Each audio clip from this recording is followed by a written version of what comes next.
Bonjour, je vais essayer de vous présenter les conseils en officine. Et on va commencer par l'otalgie, c'est-à-dire les douleurs au niveau de l'oreille. Voyons d'abord la morphologie de l'oreille. L'oreille est divisée en trois parties. L'oreille externe, l'oreille moyenne, l'oreille interne. L'oreille externe comprend le pavillon, le conduit auditif externe qui va jusqu'au tympan. L'oreille moyenne, elle contient le marteau, l'enclume, l'étrier et elle est constituée d'une cavité reliée aux fosses nasales par la trompe d'Eustache. Quant à l'oreille interne, elle est formée de la cochlée essentiellement, qui est l'organe de l'audition et de l'équilibre. Voyons maintenant les pathologies de l'oreille. On commence par la pathologie de l'oreille externe. L'affection du conduit auditif externe ou otite externe atteint surtout les baigneurs et survient l'été. C'est pour ça qu'on l'appelle l'otite externe ou l'otite du baigneur. L'eau qui stagne dans l'oreille après un bain en mer ou en piscine crée un milieu favorable au développement des bactéries champignons. Les symptômes sont démangeaisons, douleurs bilatérales. La pathologie de l'oreille moyenne, nous en avons trois. Il s'agit de l'otite moyenne aiguë.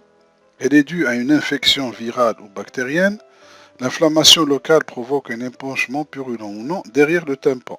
Les symptômes sont une douleur vive, parfois de la fièvre. L'otite moyenne aiguë atteint surtout les enfants de moins de 2 ans.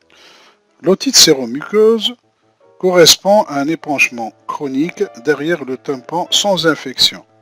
Elle entraîne un déficit de l'audition. Quant à l'otite barotraumatique, elle survient à l'atterrissage d'un avion ou lors de plongée. La pression atmosphérique et la pression dans la cavité de l'oreille est différente. Toute infection des voies aériennes supérieures favorise l'otite barotraumatique caractérisée par une douleur très vive et une sensation de surdité. La pathologie de l'oreille interne, elle entraîne surtout des vertiges et une surdité.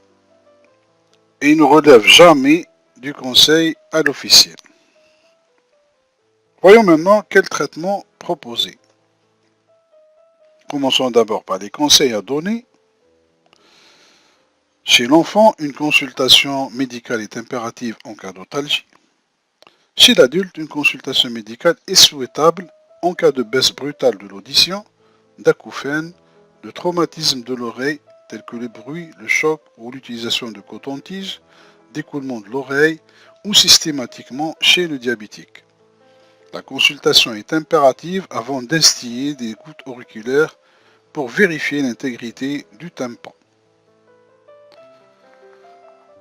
Les antalgiques, la plupart des otites sont douloureuses, c'est pour ça qu'un antalgique est conseillé, tels que le paracétamol, l'ibuprofène ou l'aspirine, en respectant les contre-indications liées à chaque molécule. Quant aux gouttes auriculaires, contiennent généralement un antiseptique et un anesthésique local comme la lidocaïne. Certaines contiennent également un vasoconstricteur chargé de décongestionner le conduit auditif et le tympan.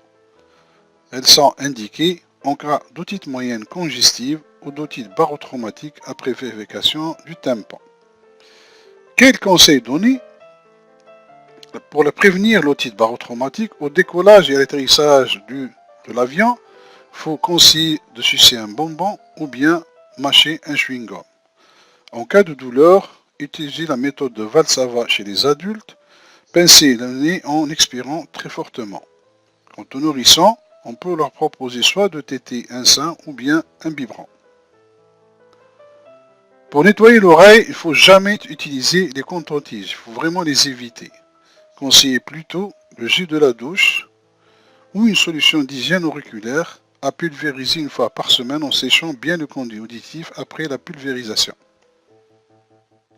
En cas de bouchon de cérumen, instillez une solution céruménolytique pendant quelques minutes, puis rincez à l'eau tiède ou au sérum physiologique en utilisant une poire effilée de 20 ml. Voilà, notre cours est fini. Je vous remercie pour votre attention et à la prochaine vidéo. Si ce cours vous a plu, n'oubliez pas de cliquer sur j'aime et n'oubliez surtout pas de vous abonner. Merci. I wanna go.